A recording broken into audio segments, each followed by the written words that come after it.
अस्सलामुअलैकुम दोस्तों, मेरा नाम है वकास हैदर और आप देख रहे हैं हैदर टीवी। दोस्तों, इस बात में कोई शक नहीं है कि इस्लाम दुनिया का सच्चा और कामिल मजहब है। वैसे तो डेली सैकड़ों लोग कुफ्र को छोड़कर इस्लाम को कबूल करते हैं, लेकिन आज की इस वीडियो में मैं आपको दुनिया की ऐसे बदबख्त और जाहिल लोगों के बारे में बताने जा रहा हूँ जिन्होंने दुनिया और पैसों की खातिर इस्लाम को छोड़कर कुफ्र को अपना लिया। तो शुरू करते हैं अपना काउंटडाउन। जावेद अख्तर। दोस्तों, आप में से बहुत से लोगों ने जावेद अख्तर का नाम जरूर सुना होगा। ये इंडिया का एक बहुत ही मशहूर शायर है। अगर बॉलीवुड की बात की जाए तो इसमें भी जावेद अख्तर का एक बहुत बड़ा नाम है। इसकी उम्र 78 साल है और ये शख्स ना सिर्फ शायर है बल्कि एक बहुत ही फेमस पॉलिटिशियन भी है। जावेद अख्तर का ताल्लुक एक मुसलमान घराने से है। इसका वालिद जान निसार अख्तर भी एक शायर था और आप बिलीव नहीं करेंगे कि इसके दादा फजल हक खैर आबादी का शुमार उस दौर के सबसे बड़े उलमा में किया जाता था। हालांकि जावेद अख्तर का पूरा घराना बहुत ही मजहबी था,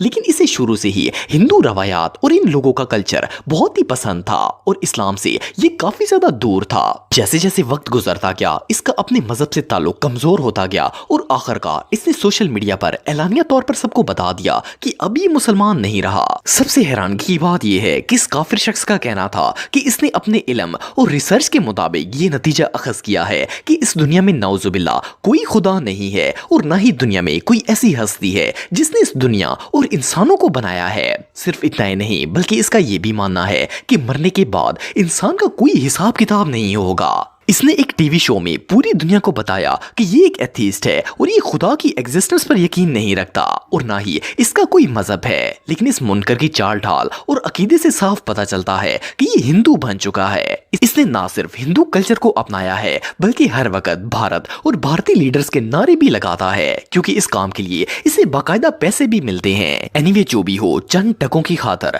अपने दीन इस्लाम को छोड़ने वाला इससे बड़ा बदनसीब दुनिया में और कोई नहीं हो सकता। आई एम एन एथीस्ट, और ये मैं छुप के नहीं हूं, मैं टीवी पे भी बोलता हूं, अपने इंटरव्यू में बोलता हूं, मैंने लिखा भी है। मेरा कोई रिलीजियस बिलीफ नहीं है, not at all. I don't believe in the existence of God.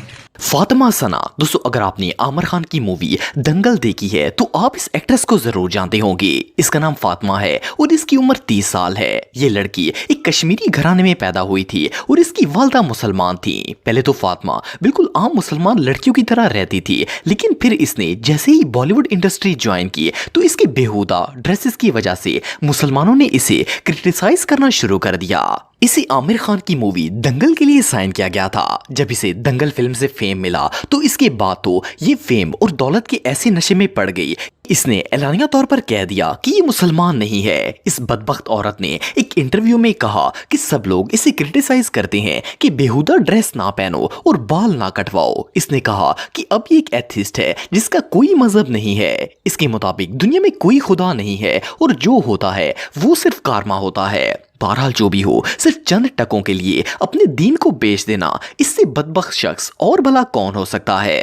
लड़कियों को तो ये पहले से ही डील करते आ रहे हैं हम कि ये क्यों पहना है, वो क्यों किया, लड़कों के साथ क्यों घूमा, ऐसे क्यों बैठे, बाल क्यों काटा। I am an atheist, I have a mother who is Muslim, I have a Syed Waseem Rizvi. दोस्तों, ये जो शख्स आप देख रहे हैं इसका नाम सैयद वसीम रिजवी है और इसका ताल्लुक इंडिया से है। ये इंडिया के इलाके लखनऊ में पैदा हुआ था और इसकी पूरी फैमिली मुसलमान थी। इवन के वसीम रिजवी उत्तर प्रदेश के शिया सेंटर बोर्ड का चेयरमैन भी रह चुका है। इसका भारत की सियासी शख्सियात के साथ बहुत ज्यादा उठना बैठना था, जिसकी वजह से इसके अंदर हिंदू मजहब काफी हद तक डिवेल्प हो गया। हालांकि अल्लाह ताला ने वाज़ेह तौर पर फरमाया है कि काफिर कभी भी मोमन का दोस्त नहीं बन सकता।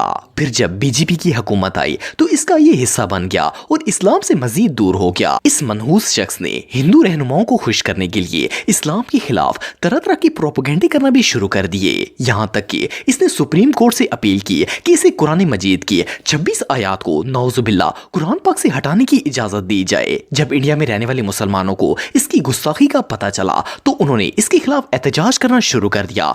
इवन के इंडिया के मुसलमानों ने इसके सर की कीमत कीमत तक मुकर्रर कर दी थी। जब इस गुनहगार ने देखा कि इसके सर पर मौत मंडला रही है तो इसने इंडिया के इलाके गाजियाबाद के एक मंदिर में एक तकरीब मुनक्कद की, जिसमें ये बाकायदा तौर पर मुसलमान से हिंदू बन गया। इसने ऐसा इसलिए किया ताकि मुसलमान इसे कोई नुकसान ना पहुंचा सके और हिंदू इसे बचा लें। इसने इस तकरीब में आग और बुतों की पूजा की और एलानिया तौर पर पूरी दुनिया को बताया कि ये अपना मजहब तब्दील कर चुका है और अब ये एक हिंदू है।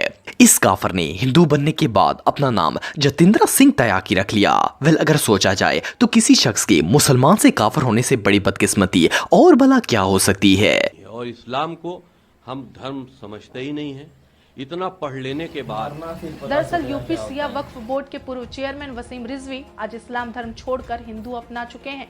ज़ैन मलिक, दोस्तों आप में से बहुत से लोग ज़ैन मलिक के बारे में जानते होंगे। ये एक बहुत ही फेमस ब्रिटिश सिंगर है। इसकी पैदाइश 12 जनवरी 1993 को ब्रेडफोर्ड में हुई थी। असल में इसका वालिद यासिर मलिक एक पाकिस्तानी इमिग्रेंट था और इसने वहाँ एक ब्रिटिश लड़की को मुसलमान करके इससे शादी की थी। अगर ज़ैन की मजहबी तालीमात की बात की जाए तो इसके वालिद ने इसे इस्लामी तालीमात के दायरे में परवान चढ़ाया था। इसने इसे पूरा कुरान पाक पढ़ाया था और नमाज भी सिखाई थी। लेकिन ज़ैन इस आलिशान मजहब के लायक ही नहीं था। इसका उठना बैठना यहूदियों के साथ था और वो जो कुछ करते थे वो इसे बिल्कुल ठीक लगता था। आहिस्ता आहिस्ता ज़ैन सिंगिंग का पेशा इख्तियार कर बैठा और इससे फेम मिलना स्टार्ट हो गया। लेकिन इसका दिल और जहन दोनों ही इस्लाम से दूर हो चुके थे। वेल, आखिरकार ज़ैन ने ब्रिटिश फैशन मैगजीन को इंटरव्यू देते हुए बताया कि अब ये मुसलमान नहीं रहा बल्कि एक एथीस्ट बन चुका है जिसका कोई मजहब नहीं होता। ये पैसे और शोहरत के नशे में इतना गर्क हो चुका है कि इसे इस्लाम की सारी तालीमात भूल गई हैं। पहले ज़ैन दुनिया के खूबसूरत तरीन लड़कों में से एक था, लेकिन इसने अपने जिस्म पर पूरी तरह टैटूज बनवा लिए हैं और ये कहीं से भी खूबसूरत नहीं लगता और ना ही मुसलमान लगता है। सिर्फ इतना ही नहीं बल्कि 6 साल से ये एक अमेरिकन मॉडल के साथ बगैर शादी की जिंदगी गुजार रहा है और इन दोनों की एक बेटी भी है। वेल, ज़ैन के बारे में ये कहना गलत नहीं होगा कि ये वो बदबख्त है जिसने अपने ही हाथों से अपने लिए जहन्नम को तस्लीम कर लिया है। दिल्ला दिलशान, दोस्तों ये जो शख्स आप देख रहे हैं ये एक श्रीलंकन क्रिकेटर है। इसका नाम दिलशान है और ये श्रीलंका की क्रिकेट टीम का फॉर्मर कैप्टन भी रह चुका है। दिलशान का शुमार दुनिया के अमीर तरीन क्रिकेटर्स में होता है। ये 1976 में श्रीलंका के अंदर पैदा हुआ था। इसका बाप मुसलमान था जबकि माँ एक हिंदू थी। दिलशान शुरू में मुसलमान था और इसने पूरा कुरान पाक भी पढ़ा हुआ था और ये अपने वालिद के साथ नमाज भी पढ़ा करता था। इसके वालिद ने इसका नाम मोहम्मद दिलशान रखा था जो कि एक इस्लामी नाम था। दिलशान को बचपन से ही क्रिकेट खेलने का बहुत शौक था। जब इसने नया नया क्रिकेट का प्रोफेशन ज्वाइन किया तो ये काफी ज्यादा फाइनेंशियल प्रॉब्लम्स का शिकार हो गया। वेल, एक दिन इसके कोच ने इसे कहा कि अगर इसे अपने करियर में आगे बढ़ना है तो इसे मज़हब इस्लाम छोड़ना पड़ेगा। इसने इसे दौलत का लालच दिया और इस बदबख्त का ईमान इतना कमजोर था कि ये कोच की बातों में आ गया और चंद टकों की खातर इस्लाम छोड़कर हिंदू बनने का फैसला कर लिया। इवन इसने एलानिया तौर पर तस्लीम भी किया कि अब ये मुसलमान नहीं है बल्कि हिंदू है। वेल, इसके पास पैसा तो बहुत आ गया लेकिन ये इतना बदकिस्मत है कि अल्लाह ताला ने इससे मुसलमानियत का हक छीन लिया है और अब इसे कभी भी निजात नहीं मिल पाएगी। उम्मीद करता हूँ कि आप लोगों को वीडियो पसंद आए होंगे। अगर वीडियो पसंद आए तो वीडियो को लाइक, शेयर और चैनल को सब्सक्राइब कर दें ताकि ऐसे ही मज़ीद वीडियो आप तक बआसानी पहुँचता रहे। तो मिलते हैं अगली वीडियो में। अस्सलामु अलैकुम।